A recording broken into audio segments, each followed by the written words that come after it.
Amen. So mga kapatid, welcome sa ating morning revival preview. At naririto tayong muli para sa isang panibagong schedule. At ang schedule natin ngayon ay week 3, day 4. Amen. So magbabasa na ako ng mga Bible verses natin. Matthew 6:13. For yours is the kingdom and the power and the glory forever. Amen. Luke 11:1. So Luke naman ito. Lumabas tayo sa Matthew pansamantala. Pumasok sa Luke 11:1. And while he was in a certain place praying, when he ceased, a certain one of his disciples said to him, Lord, teach us to pray, even as John also taught his disciples. Amen. So, nandito pa rin tayo sa topic ng panalangin sa Ama, yung Our Father, ang umpisa. Ngayon, bago ko talakayin ito, nung nakaraan ay binasa namin yung life study of Luke. Nung pumunta kami dito sa bahaging ito, sabi ni Brother Lee, itong prayer na pinag-uusapan natin, ang goal nito ay upang maging panalangin natin at upang madala tayo sa Diyos. Maipanalangin natin ang ating sarili tungo sa Diyos. Nang ibig sabihin, yun yung pinaka-goal niya. Mapasa Diyos tayo, makaisa natin ng Diyos. Makapasok tayo sa Diyos mismo at matamasa natin ang kasaganaan ng Diyos, ang kayamanan ng Diyos, kung tayo ay kaisa ng Diyos. Na ang ibig sabihin, lahat ng prayer may isang goal lang. Para bang ang mga prayer, iba-iba yung sinasabi niya, iba-iba yung kanyang kahilingan, pero meron lang siyang isang goal kung bakit tayo nagpe-pray. Alam niyo ba? Nagpe-pray tayo upang maipanalangin natin ang ating sarili tungo sa Diyos. Sapagkat yan ang God's economy. Na kung saan ang Diyos madala sa atin, tayo ay madala sa Diyos, matanggap natin, matamasa natin kung anong meron sa Diyos at lahat ng kanyang kayamanan ay maging mana natin. So yan ang goal ng prayer. At itong prayer sa Ama, ganyan din siya. Bagamat mataas ang kanyang mga kahilingan, mataas ang mga salita dito, pero ang pinaka-goal ay madala tayo tungo sa Diyos. Alam niyo ba, madalas na sitwasyon, wala talaga tayo sa Diyos. Bagamat tayo mga naligtas na, pero ang daming panahon, oras, na hindi natin kaisa ang Diyos. Nakakalungkot.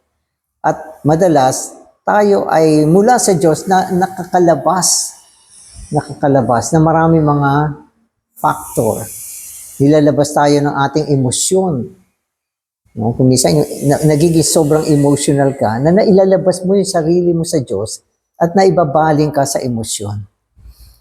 At may mga panahon naman, dahil sa laman, no, ang laman na naging malakas ang kanyang paggawa sa ating katauhan, na ilalabas niya tayo mula sa Diyos tungo sa mga makalamang bagay na hindi rin natin alam na wala na tayo sa Diyos. Halimbawa, ang mga konsepto natin ay nagiging konsepto ng tama at mali. Mali ka, tama ako, mali ka. Doon na lang umiikot yung buhay natin. Kaya ang buhay natin, mga kapatid, nagiging miserable. Minsan pati church life natin, nagiging miserable. Sapagkat imbis na tayo ay kaisa ng Diyos na nagtatamasa at hindi naaapektuhan ng ating mga kapaligiran, tayo ay nalilinlang at nailalabas mula sa Diyos. Kaya anong gagawin natin? Dapat meron tayong isang marubrob na panalangin, no? Isang panalangin na hindi lamang umaasa para sa katuparan ng ating mga sinasabi, kundi ang unang benepisyo ay manalangin tayo para sa ating sarili tungo sa Diyos. Yan lang ang kaligtasan natin. Isang natatanging kaligtasan mula sa maraming negatibong bagay sa buhay natin. Kasama na ang distraction sa loob ng buhay eklesiya, buhay pamilya, buhay trabaho, pag-aaral ng mga YP. Sapagkat kung tayo ay mananatili na kaisa ng Diyos, nasa Diyos ang ating buhay ay palaging isang pamumuhay na may kasaganaan. Kaya yun yung una kong gustong sabihin dito.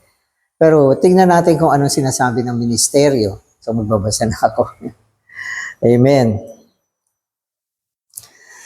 The prayer to the Father concludes with the realization and praise of God's kingdom, power, and glory. So ito yung unang sinabi niya. Yung panalangin sa Ama, ito ay isang konklusyon. At kasama na ang pagkatanto at papuri sa kaharian ng Diyos sa kanyang kapangyarihan at kaluwalhatian. So ang taas niya. So, ito ay isang panalangin ng conclusion. Sapagkat ang panalangin na ito ay isang panalangin para sa kaharian, tungkol sa kaharian, at upang ang kaharian ay maisagawa. Kaya naging concluding prayer siya. Kasama ang isang pagkatanto ng pagpuri sa kaharian ng Diyos, kapangyarihan ng kaharian at kaluwalhatian. This also refers to the triune God. The kingdom is of the Son, which is the realm in which God exercises His power. The power is of the Spirit, which carries out God's intention so that the Father can express His glory. Amen. Kaya kasama na rito ang tres-unong Diyos. So una sa lahat, ang kaharian ay kaharian ng anak. Ito ay kaharian ni Kristo mismo. Maging sa darating na kapanahunan, ang kaharian na dadating ay tinatawag na kaharian ni Kristo. At ang kaharian naman na ito ay isang kasaklawan. Isa siyang kasaklawan na kung saan ang kapangyarihan ng Diyos ay kanyang naisasagawa. At ang kapangyarihan ito ay ang kapangyarihan ng Espiritu.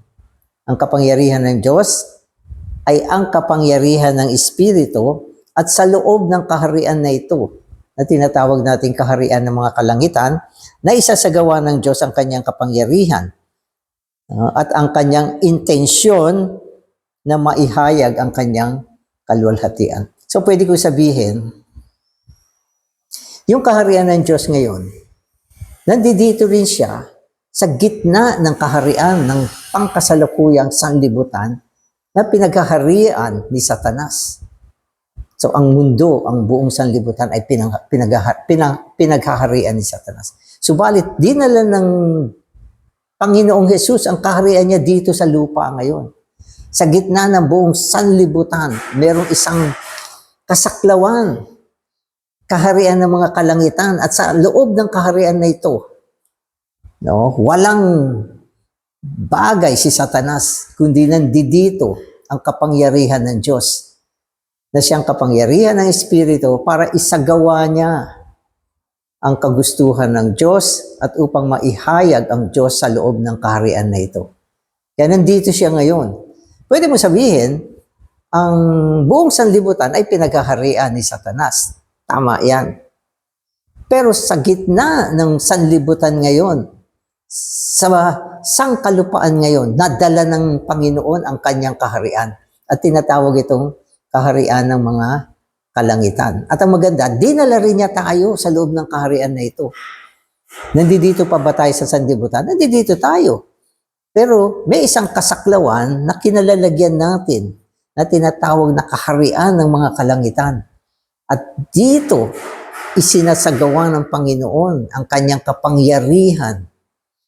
At ang kapangyarihan na ito ay ang kapangyarihan ng Espiritu.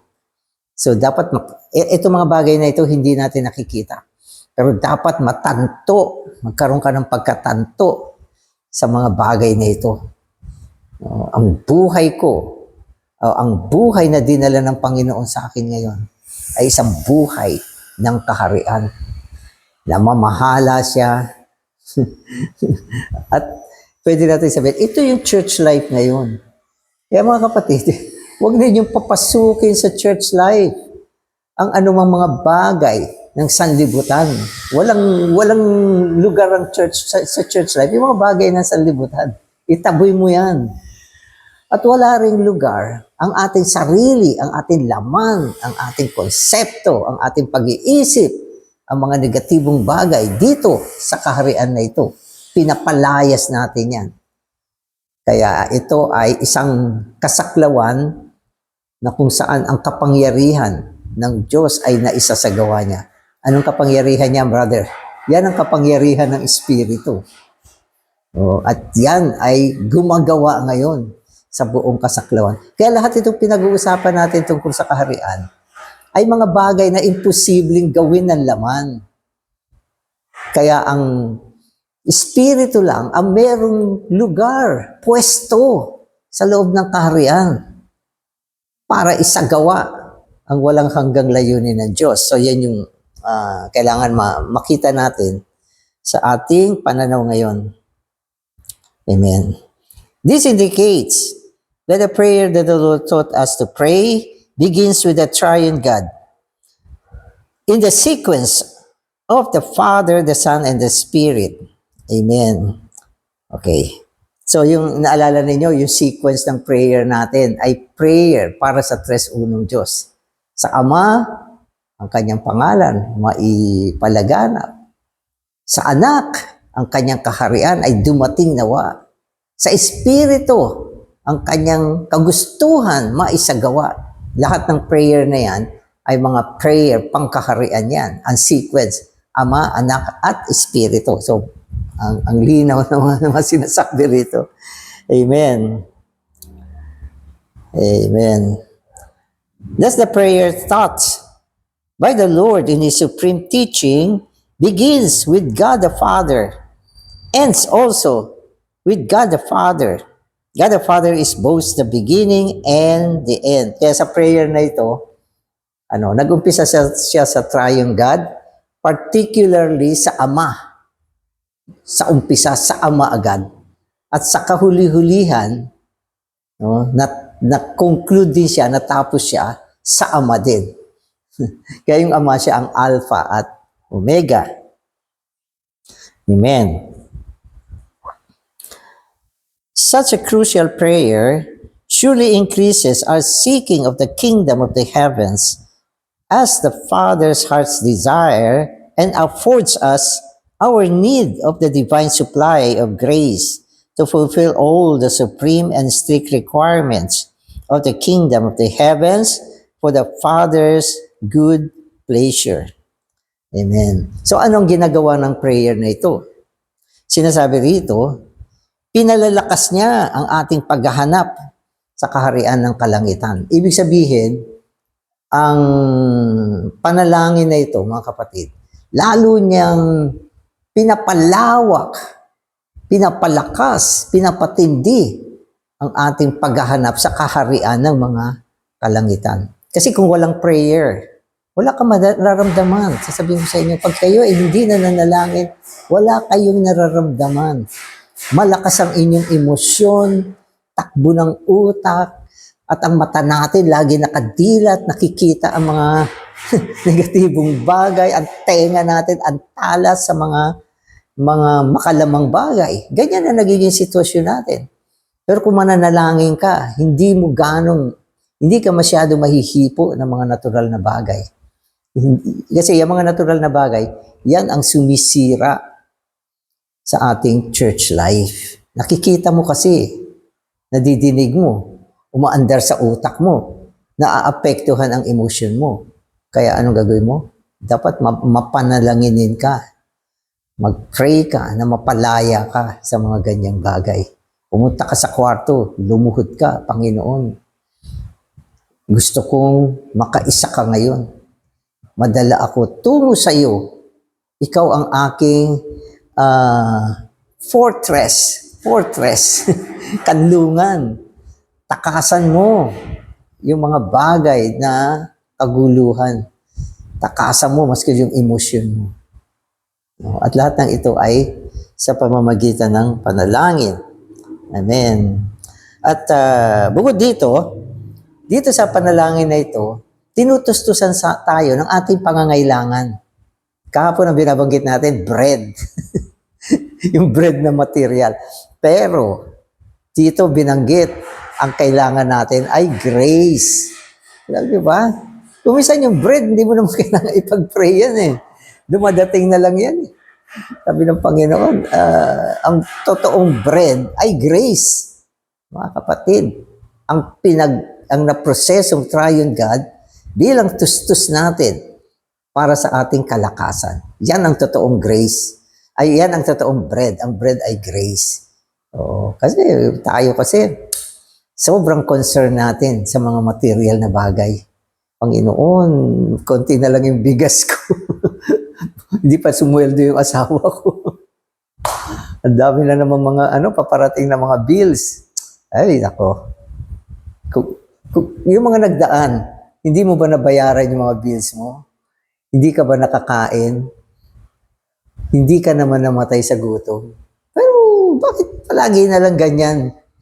Mga kapatid, ang kailangan natin ay grace. Kaya sabi rito, yung Panginoon, tinutustusan tayo ng divine supply of grace upang maisagawa ang pinakamataas at pinaka-strictong kahilingan ng kaharian ng mga kalangitan para sa kaluguran ng Ama. Maski na puno ka ng tinapay, kanin, ulam, walang magagawa yan para maisagawa mo ang matataas na kahilingan ng kaharian. Hindi mo siya magagawa. No. Malayo. Tangi lang kung meron tayong biyaya. No? At ang biyayang ito ang susuporta sa atin upang ang mga matataas at istriktong kahilingan ng kaharian ay maabot natin. Kaya yan ang kailangan natin. Sapagkat kung naabot natin yan, tayo ay nananatili sa kaharian ng mga kalangitan. Ang kaharian ay hindi lang isang istrikto pamamahala, kundi isang pagtatamasa sa atin. No? Ang mga spiritual na bagay, pag ginagamit mo yung laman mo para gawin siya, ano mangyayari? Mahihirapan ka, maghihinagpis ka, magiging mapait yung buhay mo. Kasi yan ay pabumuhay sa loob ng kautusan. Pero sa panahon ng biyaya, ang biyaya ang gumagawa, tayo ay nagtatamasa. Okay, so ang lahat ng ito, ang pagsasagawa ng kaharian, ay ang kaluguran ng Ama ngayon. Yan ang kaluguran ng Ama. Panginoon, Ama, saan ka ba nalulugod ngayon? Sasabihin sa'yo ng Ama, sa kaharian. Nais kong makita ang pagsasagawa ng kaharian ngayon. Sa pamamagitan ng biyaya, ang dibinong tustos, sapagkat kung wala ang biyaya, ang gulo ng church life. Oo, nakita ko yung mga nakaraang panahon, paano nagkagulo ang church life. No? Church life, sabi nga ng iba, mas magulo pa kaysa sa mundo. Kaya, mga kapatid, kailangan matalino tayo itong panahon na ito. Kung hindi, lilinlangin tayo ng kaaway. Lilinlangin tayo ng kaaway. Kung isang church life, bakit palagi nakikita mo yung mga negatibong bagay? Bakit palagi naririnig mo? Bakit concern ka sa mga bagay na gusto mo mangyari? Sana wala na to. Sana hindi magulo. Sana hindi nagtatala. Ibig sabihin, wala ka sa Diyos. Paniwalaan mo ko. Kung ikaw ay nabubuhay, nakaisa ang Diyos, hindi ka apektado ng mga bagay na yan. Kaya, Panginoon, kaawaan mo ko. Bigyan mo ko ng biyaya at awa na anumang uri ng church life, saan man ako makarating, ito ay isang pagsasagawa ng kaharian mo. Amen. Mga kapatid, huwag natin ibine-blame yung mga problema sa iba. Huwag mo i-blame sa iba. Ang una mong ayusin, yung sitwasyon mo. Yan ay para sa akin. Sapagkat kung ako hindi ko naiayos yung sitwasyon ko, maski na anong ayos na mga kapatid, magkakaproblema pa rin ako. Pero kung ang sitwasyon ko ay nailipat ko ang sarili ko tungo sa Diyos, anumang klaseng church life ay magiging isang kaharian pa rin ng Diyos sa aking pananaw. Amen. Amen. Okay, so, siguro, sasabihin ninyo, Brother Danny, ikaw nga pumunta dito. Dito ka nga mag-church life. para maniwala ka. Amen. Walang church life na hindi dumadaan sa problema. Ganyan. At ang problema ay hindi bahagi ng church life. Hindi yan bahagi ng church life. Ano ba ang church life? Ang church life ay ang espiritu. Ang realidad ng church life. At ang kaharian ay ang kapangyarihan ng espiritu. Ano ang bagay na wala sa espiritu? Huwag ka magpa-apekto niya kasi hindi naman yan ang kaharian. Hindi yan ang kaharian. At maging ang ating relasyon sa mga kapatid. Ang relasyon natin sa mga kapatid ay ang relasyon natin sa kanilang espiritu. Hindi sa kanilang emosyon, hindi sa kanilang laman. Hindi dyan. Wala akong relasyon sa laman mo. Wala rin akong relasyon sa mga bagay na natural sa buhay mo. Kaya tayo, magkapatid, na sa loob ng kaharian, dahil sa pinaghalong espiritu ko at pinaghalong espiritu mo. Yan ang realidad natin. At yan ang church life natin.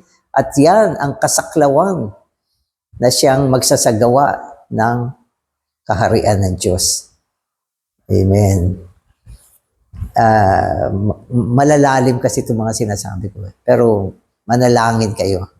Amen. Amen.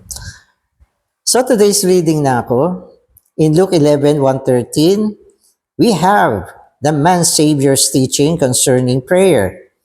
If we read this section carefully again and again, we will see that prayer means that we pray ourselves into God.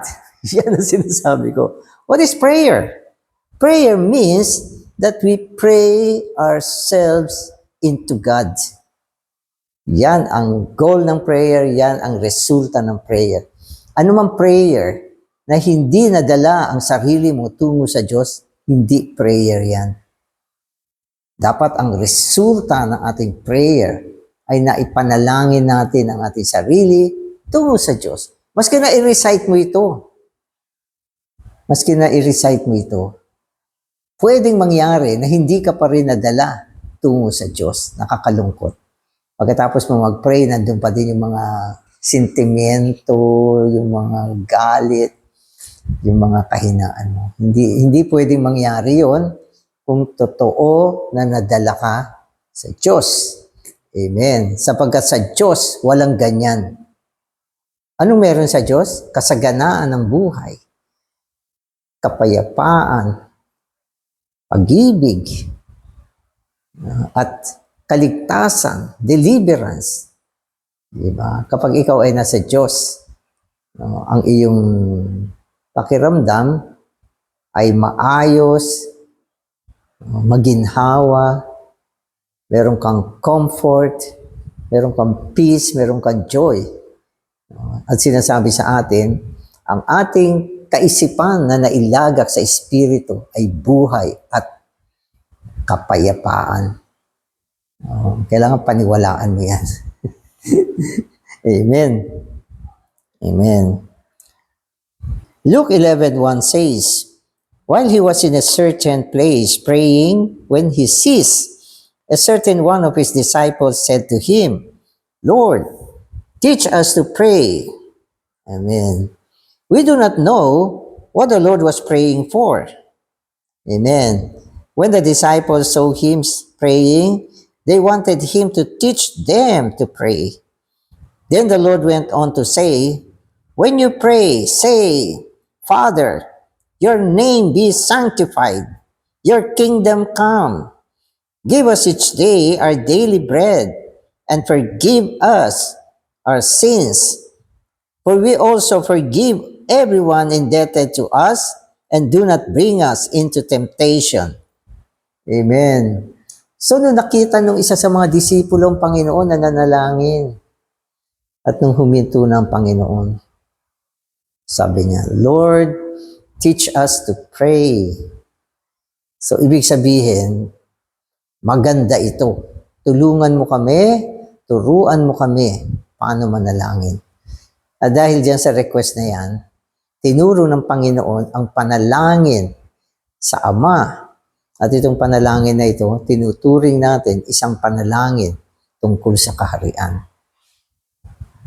Yan yung panalangin na dito mga nakaraang MR natin, dinify natin, hinimay-himay natin kung anong laman ng prayer na yan. Amen. If we would pray this way again and again, the result will be that we will pray ourselves into God. So yan na naman. Yan yung sinasabi ko. Pray ourselves into God. Amen. In other words, the issue of this prayer is that we find ourselves to God or in God.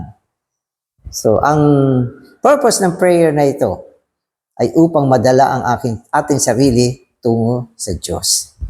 Kasi, sinabi ko nga lahat ng prayer, ganyan ang goal niya eh.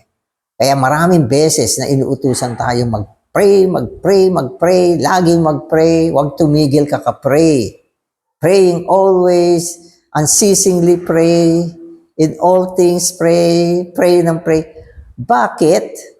Kasi nasa labas tayo ng Diyos kadalasan.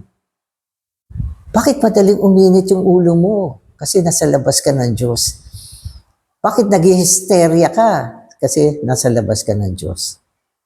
Madali tayo mailabas mula sa Diyos. Anong paraan para makabalik tayo? Para makaisa natin ng Diyos? Madala tayo tungo sa Diyos? Prayer. Prayer. At kadalasan, hindi rin natin alam ang ating ipe-pray. Kaya binigay ng Panginoon itong prayer na ito. No? At ang pinakamainam na prayer, mga kapatid, ay ang i-pray, read ang salita. Gamitin ang salita bilang ating panalangin. At kung ginawa mo ang mga salitang ito na prayer, hindi ba makakapasok ka sa Diyos? Hindi mo ba siya makakaisa? Hindi ba magiging kasaganaan mo ang kanyang kasaganaan? At ikaw ay mailalabas mula sa mga kapighatian mo, mula sa trouble, mula sa maraming mga kaguluhan sa buhay mo. Kaya, i-pray read mo ito. Mabuti nga, na-memorize mo na ito. Our Father, oh, Abba, Ama, ikaw ang aming Ama. Salamat sa iyong buhay. Binigay mo sa amin upang kami maging mga anak mo. Ngayon, tinatawag ka namin, Abba, Ama. Oh, Abba, Ama, salamat sa iyo. Diba? Pray read mo yan. Yung Abba, Father na yan, i-pray read mo yung Our Father na yan. Diba? Ano pa? Your name be sanctified, O Father. Nakakalungkot ang pangalan mo ngayon, hindi kinikilala sa sangkalupaan. Nawa dumating ang panahon, ang pangalan mo ay mas sanctified sa buong sangkalupaan. O Abba, Ama. Wow! Pray read. Maya-maya, nasa langit ka na. Maya-maya, kaisa mo ng Panginoon. Maya-maya, iba na ang pakiramdam mo. Pray ourselves into God. Amen. Amen. Amen. Okay, so, if we pray according to the Lord's teaching in these verses, we will be persons in God. We will be persons in God. So, yun yung goal natin. Maging tao na nasa Diyos. I encourage you to pray, Father, your name be sanctified. Your kingdom come. If you pray this a number of times, you will find that you are in God. From experience, I can testify that to pray according to the Lord's instruction is to pray ourselves into God. Amen. At pinakamaganda talaga, i-pray read nyo ito, itong mga words na ito. Gawin natin ang mga salitang ito na panalangin natin. Not reciting in an outward way. Okay, kundi i-pray read natin. Kung minsan gusto natin mag-pray, wala tayong salita. Ito, Ito ang i-pray read mo. Ang taas ng prayer mo, di ba? At ang resulta, masusumpungan mo ang sarili mo na nasa Diyos ka. Once we have prayed ourselves into God, we will simply receive Him with His riches into us. As fallen human beings, we were altogether outside of God and had nothing to do with His riches. Hence, we could not enjoy the riches of God.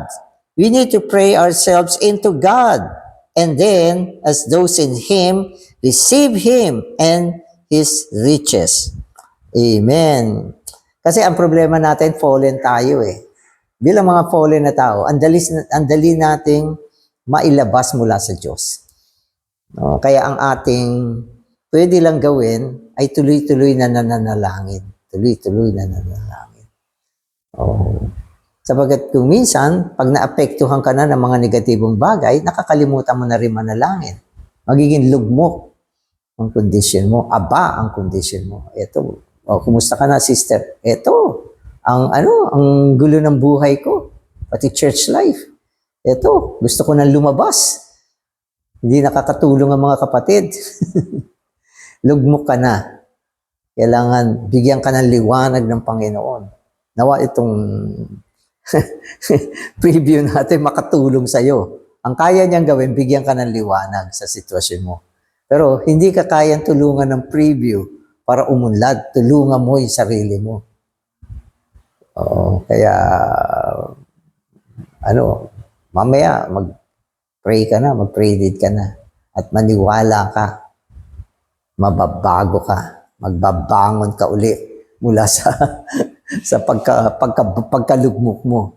Magbabago ka. Magbabangon ka. Marirevive ka. Ay, Panginoon. Wala na, natapos na yung kanina. Amen. Kaya ang isang Kristiyano, dapat mapanalanginin. Nananalangin, tuloy-tuloy. At pinakamainam, i-pray read natin yung mga salita ng Panginoon. Amen. Often, in our experience, we are not in God. We do not stay in God. We do not remain in Him. For example, before going to bed, a brother loses his temper with his wife. When he rises up the next morning, he rises up outside of God. What should he do? He should pray himself into God. Yun lang naman. Wala ka namang kailangan maraming gawin. Away nga kayo ng asawa mo bago ka natulog, hindi mo naayos yung sitwasyon. Nakapagsalita ka ng mga hindi maganda. Paggising mo, wala ka sa Diyos. Wala ka sa Diyos. Alam na alam mo yan. Gumising, natulog kang wala ka sa Diyos, gumising kang wala ka sa Diyos. Anong gagawin mo? Pray yourselves into God. Oh, Panginoong Jesus. Panginoong Jesus. Amen. Ibalik mo ako, Panginoon. Hagilapin mo na yung MR mo, magsimula ka na mag-pray read. Baka magkita uli kayo ng makasalubong mo uli yung wife mo. Amen, sister. Amen. So, yun lang naman mga kapatid.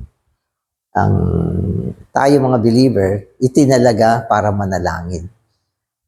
At tayo ay itinalaga para manalangin upang maipanalangin natin ang ating mga sarili tungo sa Diyos. Amen. Amen. Often, we are distracted from God, even simply by an advertisement in the newspaper. Because we are easily distracted from God, we should spend time every morning with Him, praying ourselves into Him. The prayer, Father, forgive me as I forgive others, is included. The more you pray like this, the more you will realize that you pray yourself into God. Then in God, you will receive the life supply. Amen. Salamat, Panginoon. Pinakita mo sa amin ang isang maayos na buhay Kristiyano. Isang buhay na mapanalanginin. Patuloy na nananalangin upang sa aming mga panalangin May panalangin namin ang aming sarili tungo sa Diyos. Mabuhay kami na kaisa ang Diyos. At sa pamamagitan ng pagiging kaisa ng Diyos, mabubuhay kami sa loob ng kaharian. Matatanggap namin ang tustos ng biyaya upang tugunan ang mataas at mahigpit na kahilingan ng kaharian. Salamat sa iyong mga salita. Amen. Amen.